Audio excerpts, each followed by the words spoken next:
er et super fedt sted, hvor alle sammen kommer ud. De er interesseret i os. Det er ikke et sted, hvor vi skal lede efter leads.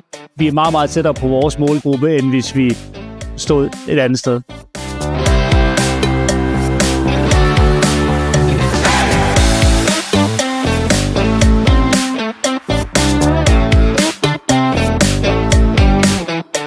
Det er mega sjovt. Vi har det mega hyggeligt, og vi får snakket med nogle masse mennesker og nogle gode snakke.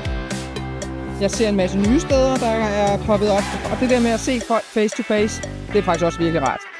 Vi får en masse potentielle kunder, vi får en masse netværk og en masse know-how om, hvordan fungerer det i branchen lige nu, hvad rører sig i branchen. Masse god inspiration. Ting, man ikke lige vidste var der, eller måske har brug for at få noget mere at vide om. På den her messe, så kommer alle, der booker events og store og små virksomheder, som er interessante.